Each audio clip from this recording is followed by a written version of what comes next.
प्रहलाद जी का चरित्र हुआ, देवासुर संग्राम पूर्ण हुआ। सुखदेव बाबा ने पूछा, राजा परीक्षित अब पूछो मैं तुम्हें किसकी कथा सुनाऊं। तब राजा परीक्षित ने कहा, प्रभु मैं कृष्ण जन्म की कथा को सुनना चाहता हूं। लेकिन कृष्ण जन्म से पहले सुखदेव बाबा ने राम जन्म को सुनाया। और आज आपके भी नाती राम का जन्म दिवस है। एक बार ताली बजा दो भाई इसके लिए, वाह वाह। राम का चरित्र क्यों सुनाया? भगवान कृष्ण की है 16,108 पत्नी। और अगर तुम्हारी 5 हो गई तो वे कड़िको को करके सब खा जाए। इसलिए चरित्र सुनो भगवान कृष्ण का और मर्यादा रखो भगवान राम की। इसलिए संक्षेप में अति श्रवण करो। भगवान श्रीमन नारायण प्रभु के दिव्य नाभि कमल से ब्रह्मा के बेटा मारीची, मारीची के बेटा कश्यप, कश्यप के बेटा विवस्वान, इन्हीं से चला सूर्यवंश। विवस्वान के सूर्य के पुत्र हुए सिद्धादेव की मनु नामक पत्नी के कोई संतान नहीं थी।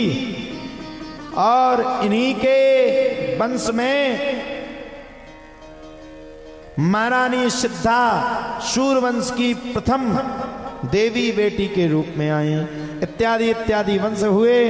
इन्हीं के पावन वंश में आगे चल करके युवनाश, युवनाश के मानधाता, मानधाता के सत्यवत, सत्यवत के हरिश्चंद्र, हरिश्चंद्र के रोहित, रोहित से बाहुक, बाहुक के सगन नामक 60,000 पुत्र। आगे चल के इन्होंने अश्वमेघ यज्ञ किया। इंद्र ने घोड़े को चुरा करके कपिल देव जी के आश्रम में बांध दिया। सगर पुत्रों ने अपशब्द कहे तो आंख खोल करके 60,000 पुत्रों को नष्ट कर दिया। इन्हीं सगर पुत्रों में असमंजस, असमंजस में अंशुमान, अंशुमान में दिलीप, दिलीप के पुत्र भागीरथ। इन्हीं से गंगा मैया का प्रादुर्भाव हुआ। बोलो गंगा मैया की। सभी सगर पुत्रों का उद्धार हुआ। शुक्राचार्य जी कहते हैं परीक्षित इन्हीं भागीरथ के वंश में राजा ऋतुपर्ण, ऋतुपर्ण के सौदास, सौदास के अस्मत, अस्मत के नारी कवच, नारी कवच के खड़वांग, खड़वांग के दिलीप, दिलीप के रघु, जिससे चला रघुवंश। रघुवंश में रघु के बेटा अज, अज के बेटा दशरथ। और दशरथ के घर में चैत्र की नवमी में ठीक 12 बजे भगवान राम राजा सरकार का जन्म हुआ। बोलो राम लला सरकार की। सुखदेव जी कहते हैं, राजा परीक्षित अब चंद्रवंश की पुण्यमय कथा को श्रवण करो। भगवान नारायण के नाभि कमल से ब्रह्मा, ब्रह्मा के बेटा अत्रि, अत्रि के बेटा चंद्रमा, जिनसे चला चंद्रवंश। चंद्रमा के बेटा बुद्ध, बुद्ध के बेटा पुरुरवा, इन्हीं पुरुरवा का दूसरा नाम राजा एल। राजा एल का विवाह और वर्षी अप्सरा के साथ हुआ। इनके आयु, शतायु, सत्यायु, राजा विजय आदि 6 पुत्र हुए। सुखदेव जी कहते हैं, राजा परीक्षित पुरुवंश में ही राजा दुष्यंत का जन्म हुआ। इनके ही बड़े प्रतापी पुत्र का नाम भरत पड़ा, जो बचपन से सिंहों की कीड़ा किया करते थे। इसी प्रतापी वंश में आगे चल करके रंती देव हुए, जिन्होंने सूखा पड़ जाने पर अपना सर्वस्व खजाना जनता को लुटा दिया और 49 दिन तक भूखे रहे। राजा परीक्षित तुम भी पुरुवंशी हो। आगे चल करके यदवंश, यदवंश में अजीमीण, देवीमीण, सूरसेन, प्रभाती आदि आदि बड़े प्रतापी राजा हुए। सूरसेन के बेटा का नाम पड़ा आनक दुंदुभी, जिनका नाम था वसुदेव। राजा कंस का बड़ा भारी अत्याचार था। देवकी का विवाह राजा कंस ने वसुदेव के साथ किया। और जब देवकी की विदा करने के लिए चल पड़े, तब वसुदेव जी की विदा करने के लिए जब राजा कंस गया, तब आकाशवाणी हुई। और आकाशवाणी ने कहा, हे राजा कंस, जिस देवकी को तू विदा कर रहा है, इसी देवकी की 8वीं संतान तेरा काल हो जाएगी। अब देखो भैया, अपने काल से संसार डरता।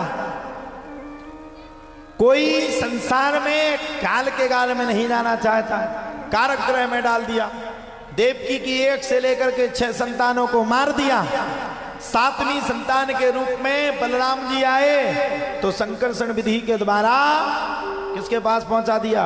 संकर्षण विधि के द्वारा माता रोहिणी के गर्भ में स्थापित कर दिया। अब 8वीं संतान के रूप में भगवान आने ही वाले थे। पहले बढ़ गए।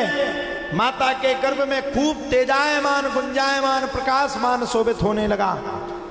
पूरे नगर में खूब तेजी के साथ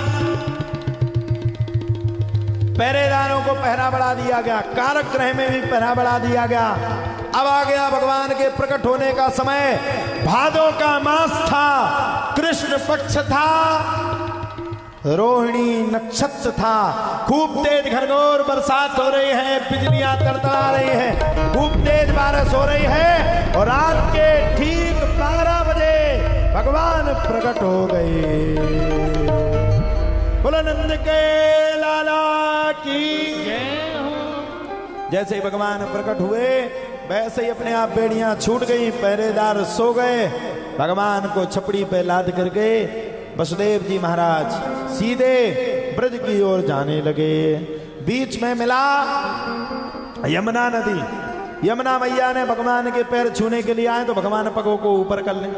भगवान यमुना ने कहा अच्छा हमारे साथ दिमाग। यमुना ने पिताजी को ही डुबा दिया। भगवान ने तुरंत पैर नीचे किए और यमुना मैया अपने आप समतल स्थिति में आ गई। जाकर के नंद भवन में लल्ला को रखा और माया रूपी पुत्री को लेकर के आ गए।